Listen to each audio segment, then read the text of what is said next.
Are you planning a trip to the States this holiday season? Have you noticed your Canadian dollar spending power doesn't go very far these days? The value of the loonie is an important topic for us all, so let's find out what a sagging currency means for people on both sides of the 49th parallel. Let's welcome, in our nation's capital, Alan Arcand, Chief Economist for Canadian Manufacturers and Exporters. And back here in our studio, we welcome Joanne Wolnick, Executive Director of tourism promoter Ontario Southwest. Carl Shimada, Chief Market Strategist at Corpay. Nisha Ali, Founder, CEO, and Executive Producer of Spin VFX. And Rory Johnston, Founder of Commodity Context. And it's great to have you four here in the studio. And Alan, thanks for joining us from the nation's capital. And I'll start with you right away. I am going to show a chart in just a second here about what the loonie's done over the last, let's say, 30 years or so. But given the news out of the nation's capital where you are today, I want to go to that first. When a bombshell drops, the likes of which we saw earlier today with the Finance Minister, Chrystia Freeland, resigning, do people like you get very skittish about what that could do to the value of our currency? I think, yes, that would play a role, but I would like to pull out a thread from former Minister Freeland's statement where she said Canada is today is facing a grave challenge and we need to take that threat very seriously. I agree and CME agrees. That's why we're working with all levels of government, at the federal level, provincial level, working with our colleagues in the US at the National Association of Manufacturers to meet this challenge head on. And I think that's really what the focus of the government should be. Carl, do you worry when something like this, the likes of which happened today, takes place? Absolutely. I think the sort of leadership vacuum that this opens up does make Canada more vulnerable to Trump's tariff threats, and it does put downward pressure on the currency. We are seeing the currency back off in reaction to this news. Nisha, what do you see? Well, I would like to ensure that our dollar is competitive, and that is my biggest fear right now, given the greatest news. Joanne? Yeah, I think just, building off that, we want to make sure that we've got a competitive dollar, of course, and so I think the implications of that, we'll see where it goes. Mm-hmm. Roy? I think the challenge is as former Minister Freeland has said, this is a major challenge the country's facing. I think one of the biggest challenges on our side of the border is that we are definitely not putting together a unified front. This needs to be a team effort, and I think we've already seen a big split between Ottawa and the provinces, and now we're seeing a split within Ottawa itself. That is quite a hiccup for Team Canada, yeah. Quote unquote. Right. All right, let's bring this chart up then, as promised. And Sheldon, if you would, we're going to take a look at the loonie and what it's been doing essentially between 1990 and present day. And, for those listening on podcast, I'll just show you that this is a chart that starts sort of going left to right. We've got a squiggly line that, was between 80 and 90 cents with the dollar US back in 1990, and then drops quite significantly towards 60 cents towards the beginning of this century, but then blasts right back up there and is actually worth more than the American dollar between 2005, 2010. But lately, and as towards 2024, the dollar is coming down again, and it's hanging out around 70 cents US right now, but the average is about 80 cents Canadian. 80 cents, US. If you look at that whole 34-year period, the average is about 80 cents. Carl, go to you first on this. What are the forces that drive the dollar either up or down over that 3.5-decade span? Yeah, so it's a fascinating thing. It's really about the stories that are being told about Canada, right? So back in the 90s, we had a situation where we had high government debt, high interest rates. Those were intersecting to, sort of set Canada on an almost emerging market path. Investors worldwide were very skeptical of investing in Canada. The Canadian dollar was falling. Sometime in the mid-90s, we started to see that change. The government balanced the books. We had the oil industry becoming larger and more significant in terms of driving Canadian exports. Through the early 2000s, that really took off. Suddenly, the world thought that Canada was the Saudi Arabia of the North, as it were. And I I'm not even like speaking metaphorically there. I remember talking to American businesses during that period, and they literally thought that Canada was on par with Saudi Arabia as an oil producer. So the Canadian dollar went way up, and during that period, we had a hollowing out of the Canadian manufacturing sector. We had a hollowing out of the rest of the economy. We had a huge explosion in household debt. And so as households took on debt, that put them in a much more vulnerable position. And so when oil prices came down and we had the pandemic hit and interest rates went up, that was essentially a perfect storm, and that is now what is driving the Canadian dollar down in advance of Trump coming through with his recent tariff threats. Okay, a lot going on there. I want to pick up on the oil and gas angle because that brings me to you. Once upon a time, the Canadian dollar was described as a petro-currency because of the power of our oil and gas industries. Is that still the case? Are we considered a petro-currency today? It's a good question. I would say certainly less so today than we were, let's say, a decade or a decade and a half ago. And I also want to differentiate. I think a lot of people tend to think about the impact of oil prices on the Canadian dollar as a terms of trade thing, in terms of crude prices go up, so the value of our exports go up and our currency goes up. But I actually think it's a slightly different. That obviously plays into it in part.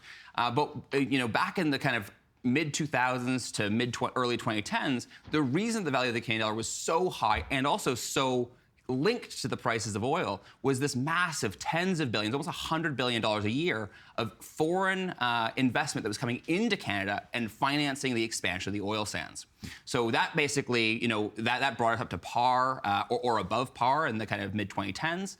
When that collapsed, that brought the dollar down with us. Now, what I think was particularly interesting is back in, let's say, 2021, 2022, when the price of crude shot back up to the levels that we saw back in those early days, back almost as high as we saw in 2008, the Canadian dollar didn't follow suit.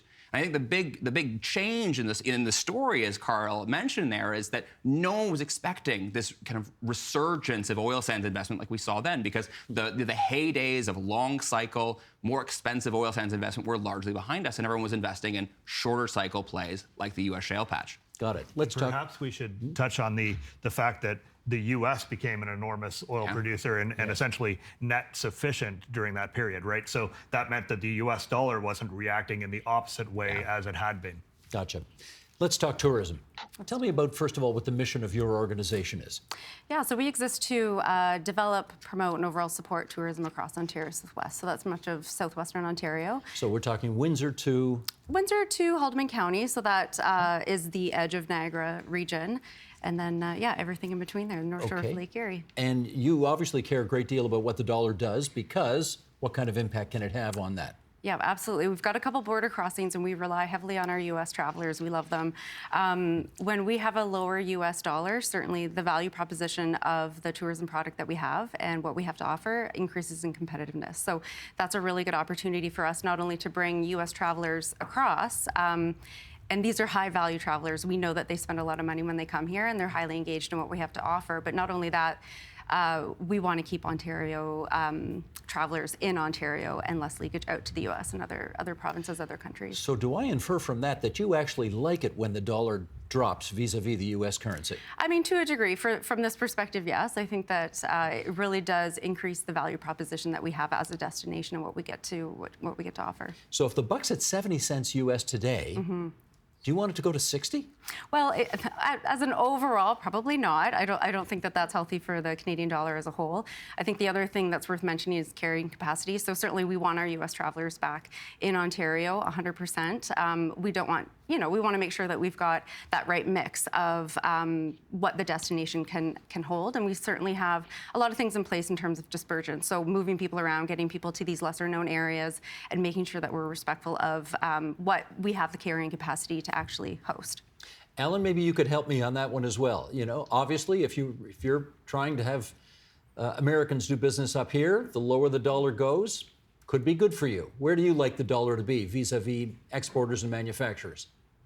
Right. It's unlike tourism. It's a little more a complicated story for manufacturing. On the whole, a lower Canadian dollar is good for manufacturing as it makes our exports more competitive. But there are some important caveats to think about. For one, this benefit tends to happen very slowly and over a long time, so it's not a quick fix for the sector. Second, manufacturing imports a lot of its intermediate inputs, its materials, its products that it uses to build its own final products. We also import a lot of machinery equipment that we use to upgrade our facilities. So the benefits of a lower dollar are slowly eaten away by those higher import costs. And I'd go back again to the discussion about Trump's tariff threats. That could be one of the reasons why there could be some weakness in the Canadian dollar right now. And that's a much bigger concern for manufacturing than a weaker dollar. I think they'd gladly give up a lower loonie for these tariff threats to go away. Well, okay, let me do a follow-up with you, Alan, because again, we're trying to understand how this works here. On the one hand, if Canadian businesses have to purchase equipment in the United States in order to do their thing here, the worse our dollar gets vis-a-vis the American currency, the bigger problem it is. On the other hand, if we've got businesses here, that want to try to sell to the United States, we're likely to be a better bet than a lot of their American competitors if our dollar, if the American dollar goes further up here. So in the case of the auto sector, where it's all jumbled up together, what's the sweet spot for the Canadian currency vis-a-vis the U.S.? Right. I think it's a very similar story as the overall manufacturing sector, but it's just it's an industry that's even more integrated than the average. Here's a good stat to show you how dependent the auto sector is on the U.S. For the overall manufacturing sector, about 44% of the sector sales are generated from U.S. exports, but that number jumps to 75% for the auto sector. So $3 out of $4 that the sector earns is earned in the U.S. market.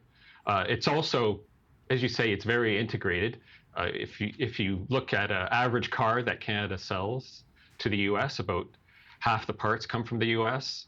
Any auto part, or the average auto part that Canada ships to the U.S. has about 30% American content. So it's a very integrated sector. So a lower loonie, again, on the whole, supports our industry, but there's offsets from higher imports. And again, going back to the tariff threat, that's the bigger issue for the sector today than the correct level of the exchange rate. Understood. Okay, Nisha, let me find out more about what you do. You're in the film and television business. Correct. What exactly do you guys do?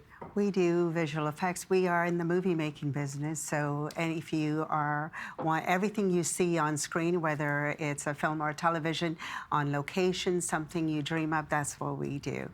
And getting back to the low dollar, Steve, it's wonderful in the short term because for you American friends and international friends, they come here to shoot because of the low dollar, but that's not the only reason why they come here. They come because of the great talent.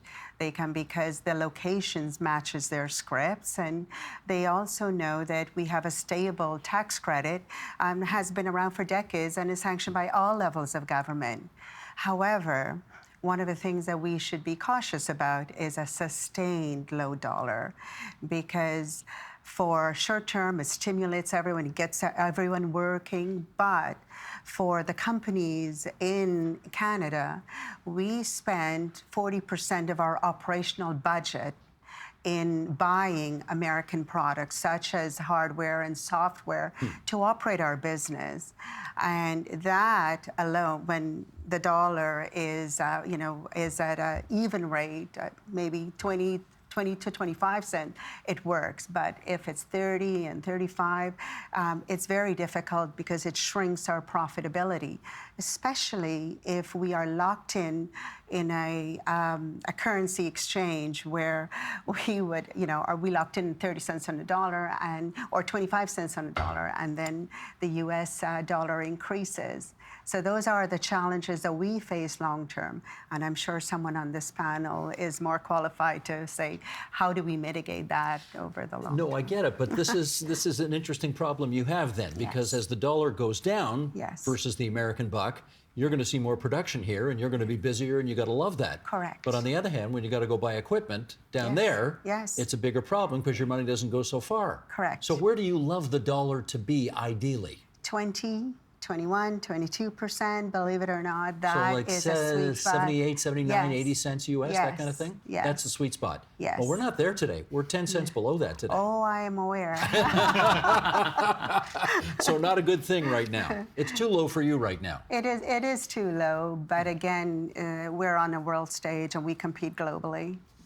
Okay, let's put it, can I bring a chart up here and then we'll get everybody in on this as well. Sheldon, if you would, bottom of page 2.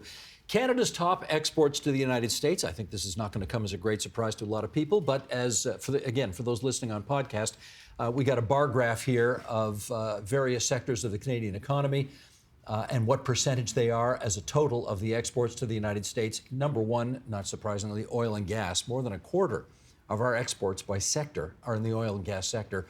Motor vehicles and parts, 13.5%. Chemicals, 7.3%. Processed foods at 7.3%. Primary metals at 6.7%. And machinery at 6.1%. So oil and gas and basically cars and trucks, that gets you darn near to half of, well, a little less than half, but anyway, pretty close to half of what we are exporting to the United States. So as you look at those two things alone, Rory, 70-cent dollar means what vis-a-vis all of that?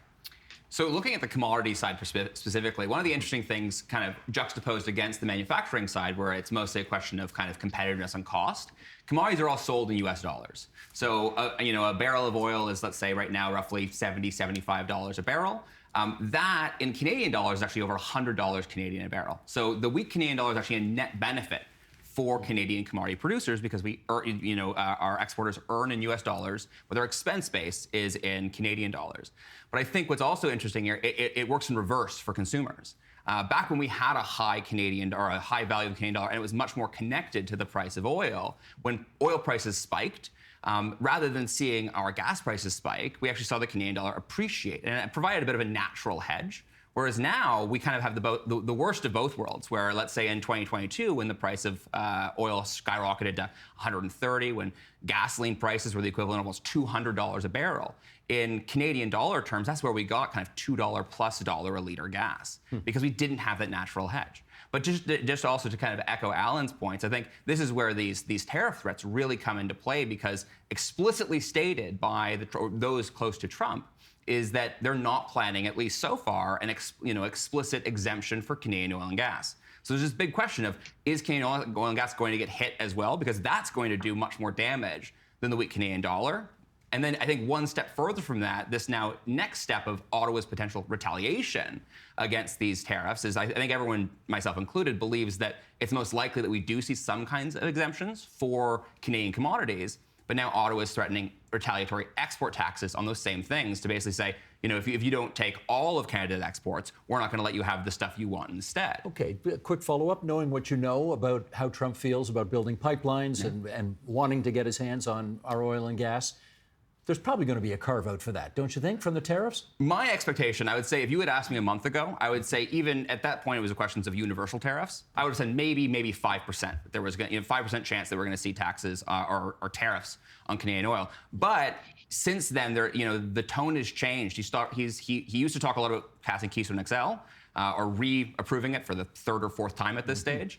But they've stopped talking about that. Now they're actually really are turning the screws on Canadian oil sector. And the commentary, I'd say, probably now it's still in a base case, but probably more like 25% chance, which is very concerning. But I think that thing I was saying about the export taxes, I think the concern here is it's almost like the medicine could be worse than the disease in some cases. That while I understand Ottawa's position of trying to defend the entire export base of Canada, there are substantial kind of east-west political dynamics here that will be absolutely inflamed, given that I think it's one thing for Trump to impose a tariff, whereas a guy named Trudeau imposing an export tariff on oil and gas out west, or potash or uranium in Saskatchewan, means a very, very different thing, and I worry what it would do to the national unity. Carl, what are you seeing? Yeah, I would fully agree with that. I think we should be calling a tariff an import tax, right? The idea that Canada is going to retaliate by taxing its own citizens, to me, that does not make sense. It's not going to change behavior south of the border.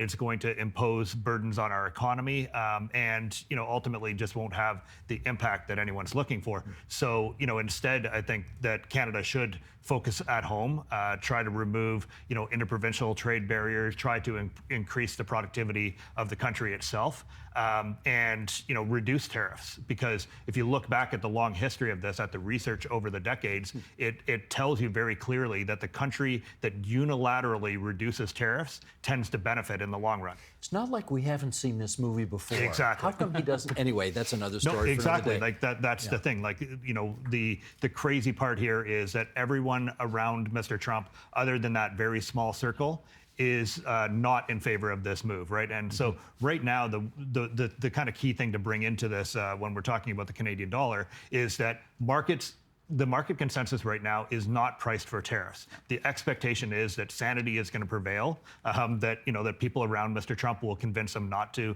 go through with this. And the Canadian dollar is sitting at the value that it is, and not far lower, because markets are relatively comfortable in that. Now, if that assumption gets overturned, the Canadian dollar goes a lot lower. Let's go to tourism again. Okay, we're at 70 cents US today. Yep. I'm going to make some inferences here, and you tell me whether I'm right or wrong. Okay. When the dollar goes lower, you like it because Americans' dollars will go further, and therefore they'll come up to here and potentially enjoy a vacation in Canada that they wouldn't otherwise enjoy.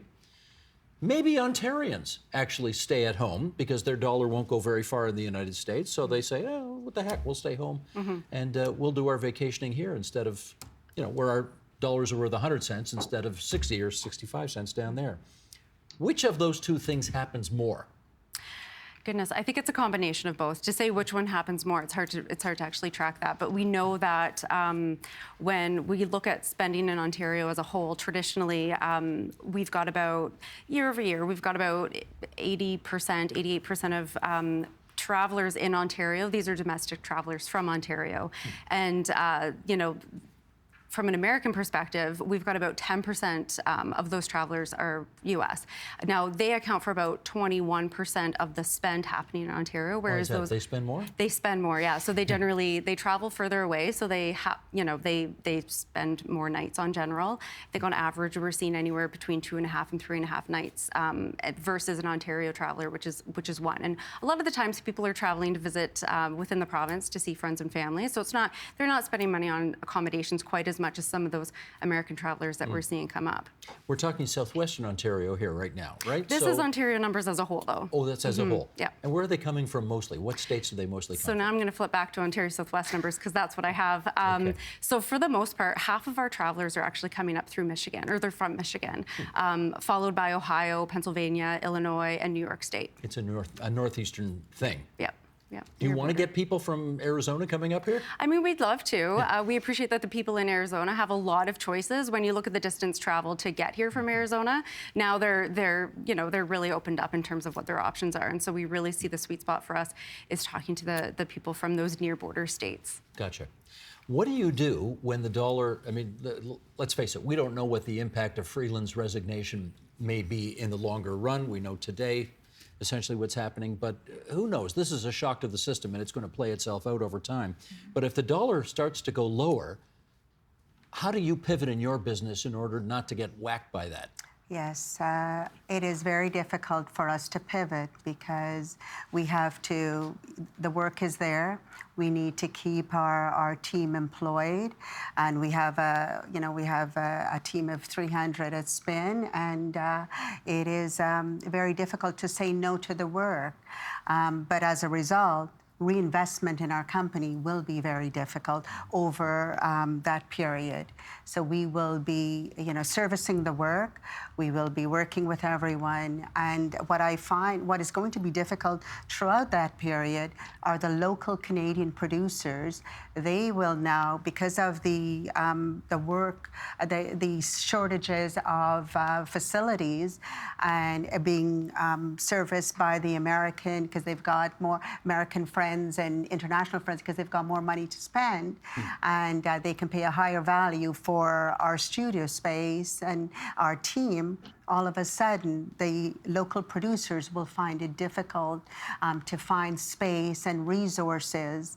and that puts a pressure on the work that they're able to do as well. Is your team talking about tariffs much and what they might do to your business? We are in a digital economy, though, which is, I don't think that there's a tariff yet. But so for Don't now. give me any ideas? Yeah, no ideas. So for now, but again, it affects everything we do, because I think someone said earlier, there are many things that we purchase in Canada with a Canadian stamp, but we don't know what went into where, if it was imported before and then sold in Canada. So all our consumables, our day-to-day is probably, imported, and as a result already has that high high cost. I should have asked you, Joanne, tariffs, does that affect your business at all in tourism? Not so much. I wouldn't have thought so. Not so much. But you never know. He's pretty clever, Trump is, about coming up You with never know. new ways Very to clever. use SMACA, as it were, with that agreement. Okay, where do we want to go now? Let me bring in, Carl, let me bring you in on this. We've been talking entirely so far about how the Canadian dollar looks compared to the American dollar. What about the rest of the world? How are we doing vis-a-vis I was them? just going to bring that up. Yeah. Okay. So the fascinating thing here right now is that the U.S. dollar is clearly outperforming the world, right? But the Canadian dollar is essentially moving in lockstep with a lot of other currencies like the euro, the British pound, the Japanese yen, the Chinese renminbi. They're all weakening against the US dollar. So, that means a couple of things. That means that for manufacturers who are importing products from the rest of the world, for example, if you're a big manufacturer and you're bringing in a precision machine tool from Germany, that the price of that is not changing that much, right? You're not losing competitiveness in that respect. But it also means that Canada and all these other countries are actually becoming more competitive from an export perspective relative to the US. So it's good. It is, and so the irony of it is that Trump is essentially kicking an own goal here by making these threats, especially if he doesn't follow through on them, on his tariff threats. He's depreciating other currencies against the U.S. dollar. He's making it harder for U.S. Companies to export to the rest of the world, and he's essentially achieving the opposite of what he's trying to actually get done here. So he's going to make it harder for American exporters. He's going to raise prices on Americans themselves, and yet his favorite word in the English language is tariff. Yes, he's the tariff man, apparently. Yeah. Okay, I want to go back to Ottawa for Alan on the next one here, and that is we've only been talking in this country since the current Prime Minister's father was Prime Minister about how to diversify our exports so that we're not so dependent on the United States, so that when, let's just say, someone who marches by the beat of a different drummer becomes the President of the United States, we're not, we're not knocked on our heads by whatever whim he brings to the Oval Office at that moment. So I guess the question is, are your members, are the businesses of this country finally starting to get serious about finding other places to export beyond the United States? Yeah, that's another tricky question, because I agree that diversifying trade is a potential part solution. It's a tool that you can have in your toolbox to try to become less dependent on the U.S. But the fact of the matter is, we are so closely tied to the U.S., so integrated that that policy would have its limits. I mean, when you look at what determines how much a country trades with another country, the two biggest factors are proximity and this economic size. So Canada, as we all know, we share a border with the U.S. The U.S. is the largest economy in the world. We also share a common language, which is another important factor. All those things together means we're always going to be, the U.S. is always going to be our largest trading partner. I mean, there's been successive efforts by the federal government to reduce our reliance on the U.S. But if you look at the data, our share of exports that go to the U.S. had fallen from about 85% in the early 2000s to about 75% today. So very limited success on that policy front. What markets, Rory, might prove to be good second choices if we're trying to diversify away from the U.S.? Well, I think the most natural kind of next size would either be Europe or Asia. But I think, just speaking on the oil side, it's even trickier than I think on the manufacturing side. I think For most major oil exporters in the world, it gets there by a port, a tanker, and then they have the entire ocean of flexibility. But Canadian oil exports, virtually 95+% of them go to the United States. Over half the U.S.'s oil imports come from Canada. But those travel on fixed pipelines that are stuck in place. Now, the recently completed Trans Mountain Expansion pipeline that the government bought and completed very recently has tripled our capacity to get oil to the West Coast and into global markets, particularly Asia. But still, the vast majority of that is kind of locked into the U.S. market, and particularly the U.S. Midwest, where virtually 100% of oil imported from the United States comes from Canada. So do we just throw in the towel and say, because of proximity, because of shared culture, because of, this is never going to happen. We should just make our beds accept the fact that the United States is always going to be our #1 trading partner and we can't diversify. I think largely there is a radical acceptance that's needed, but I do think that doesn't mean we are completely vulnerable with no cards to play should these tariffs come into place. I think, for instance, again, on the oil side, we're very vulnerable because of that dependence. The U.S. has actually more supply security than we have demand security for our barrels. But there are ways that we can begin to kind of mitigate that risk. And I think governments in Alberta are thinking about that. And I think we've even seen the Premier Doug Ford talking about potentially heading back by cutting power exports. Of course, the complication is that the vast majority of Ontario's oil imports, sure, they come from Canada, but they come through pipelines that are in the United States. And even the power itself that Ford is threatening to cut is generated by natural gas largely that's imported by the United States. It's a very interconnected and complicated world, isn't it? It really is. And our economies and our industries grew up and evolved together because of this everlasting trust between our countries. And I think it really kind of highlights the vulnerabilities that trust and codependence has. We're down to about our last 30 seconds here. Time flies when you're having fun. Joanne, we've been talking mostly about how you're trying to get Americans to come up to southwestern Ontario to visit. What about in the rest of the world? Any possibility of that increasing? Absolutely. Yeah, absolutely. How do you get them? Well, we work with our provincial marketing agencies, so Destination Ontario. We also work closely with Destination Canada just to help spread the news. We've got key markets that we know these travelers are interested in the product that we have to offer across Ontario, and we just invite them to come. And when they come here, they're going to have the best time ever, aren't they? That's right, absolutely. You're going to make sure of it. Absolutely. Yep. That's what I thought. Mr. Director, can I get a shot of everybody? We have the cast of Ben-Hur on the program today. So many people. Okay, Alan Arcand, we thank you for being there for us from the Canadian manufacturers and exporters in the nation's capital. In the top right box, Carl Shimada from Corpay, Rory Johnston from Commodity Context, and in the bottom left-hand corner, we've got Joanne Wolnick from Ontario Southwest. Yeah, take a trip to Haldimand County this winter. What the heck? And Nisha Ali from Spin VFX. Thanks, everybody, for coming on TVO tonight.